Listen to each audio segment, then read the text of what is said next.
Hello વિદ્યાર્થી મિત્રો, આજે હું તમારી સમક્ષ આવ્યો છું નવો ટોપિક લઈને.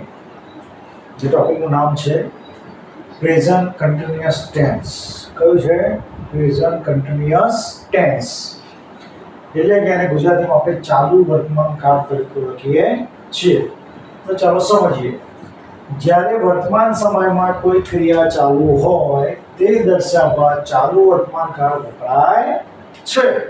એટલે કે વર્તમાન સમયની અંદર જે ક્રિયા ચાલુ હોય એવું જ્યારે આપણે દર્શાવવાનું હોય ત્યારે આપણે પ્રેઝન્ટ કન્ટિન્યુઅસ ટેન્સ એટલે કે ચાલુ વર્તમાન કાળનો ઉપયોગ કરતા હોઈએ છીએ. દાખલા તરીકે અત્યારે હું તમારી સમક્ષ આ વિડીયોની અંદર પ્રેઝન્ટ કન્ટિન્યુઅસ ટેન્સનો ટોપિક ચલાવી રહ્યો છું. તો આ ક્રિયા કેવી છે? અત્યારે મારી ચાલુ છે. તો આવી કોઈ પણ ચાલુ ક્રિયા દર્શાવવા માટે આપણે પ્રેઝન્ટ કન્ટિન્યુઅસ ટેન્સનો ઉપયોગ કરતા હોઈએ છીએ. હવે પ્રેઝન્ટ કન્ટિન્યુઅસ ટેન્સ દર્શાવવા માટે એના સમયદર્શક શબ્દો છે. એક છે now, at this time, at present. At present એટલે અત્યારના સમયમાં, એટલે કે વર્તમાન સમયની અંદર. એટ ધીસ ટાઈમ એટલે આ જ સમયે, અને નાઉ એટલે કે અત્યારે.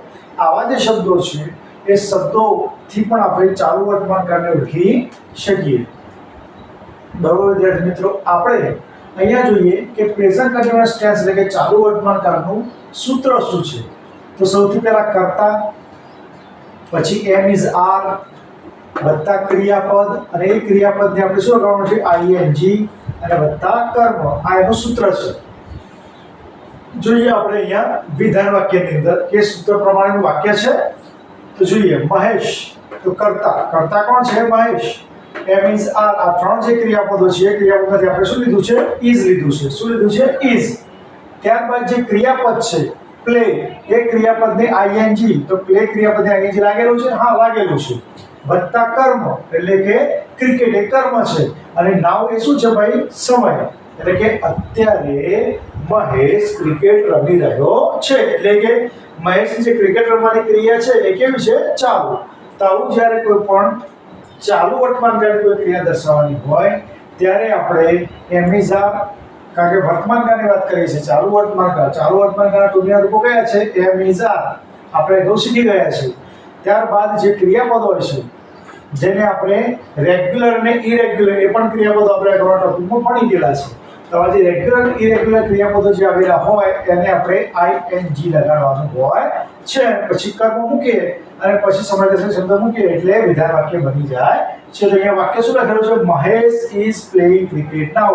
મહેશ અત્યારે ક્રિકેટ રમી રહ્યો છે. આ વાક્ય જે ચાલુ વર્તમાન કાળનું વાક્ય છે એ વાક્યને આપણે પ્રશ્નાર્થ વાક્ય કેવી રીતે બની શકીએ? તો મેં તમને અગાઉના વિડીયોમાં કહેલું છે કે જ્યારે વાક્યની અંદર ટુંકના રૂપો આપેલા હોય, કોઈ પણ કાળના ટુંકના રૂપો, am is are, was were, have, has, had, will, shall, આવા કોઈ પણ ક્રિયાપદો જ્યારે ટુંકના રૂપો આપેલા હોય ત્યારે એ ટુંકના રૂપને આપણે કેમ મૂકીએ છીએ? શરૂઆતની અંદર, એટલે કે કર્તાના સ્થાને. એટલે એ વાક્ય શું બની જાય છે? પ્રશ્ન બની જાય છે. તો ચાલો જોઈએ. તો અહીંયા ટુંકનું રૂપ કયું આપ્યું છે? ઇઝ. એટલે આપણે મૂક્યું ઇઝ. કર્તા કોણ છે? મહેશ. ઇઝ મહેશ. ક્રિયાપદ કયું આપ્યું છે? Playing. Is Mahesh playing cricket now? પ્રશ્નાર્થ ચિહ્ન. Is Mahesh playing cricket now? શું મહેશ ક્રિકેટ રમી રહ્યો છે? એટલે કે અત્યારે શું? અત્યારે મહેશ ક્રિકેટ રમી રહ્યો છે. જો મહેશ ક્રિકેટ રમી રહ્યો હશે તો આપણે હકારમાં જવાબ આપીશું. તો હકારમાં શું મૂકવું પડે? હકાર માટે યસ. પછી જે વિધાન વાક્ય છે, વિધાન વાક્ય પર લખતા હોઈએ છીએ yes. Mahesh is playing cricket now. એટલે કે હા, અત્યારે મહેશ ક્રિકેટ રમી રહ્યો છે.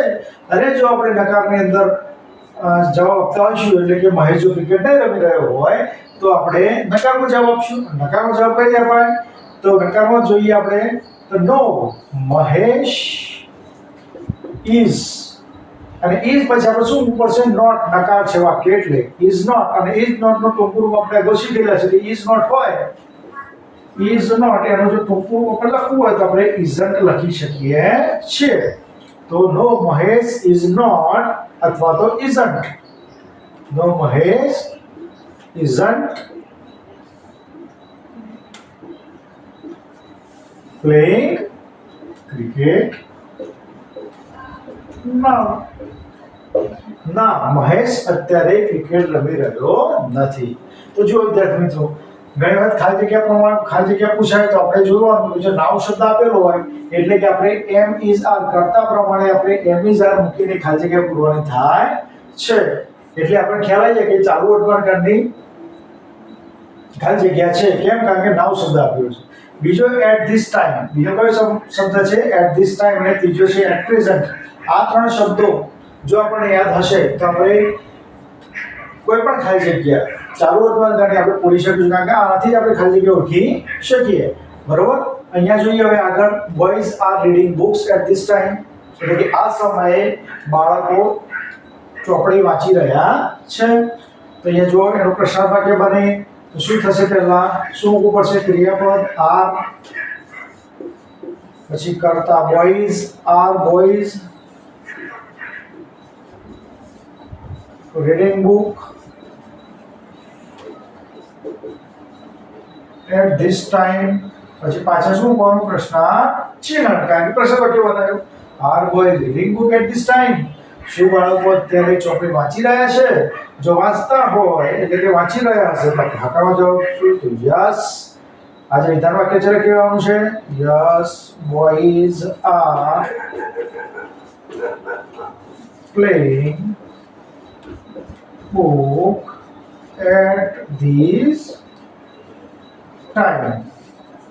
ઓકે વિદ્યાર્થી મિત્રો, હવે નકાર વાક્ય બનાવવું છે તો નકારમાં શું મૂકશું? નો બોયઝ આર નોટ નું પૂરું થાય છે aren't. No boys aren't playing,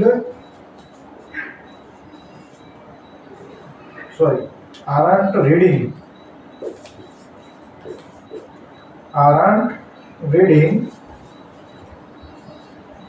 book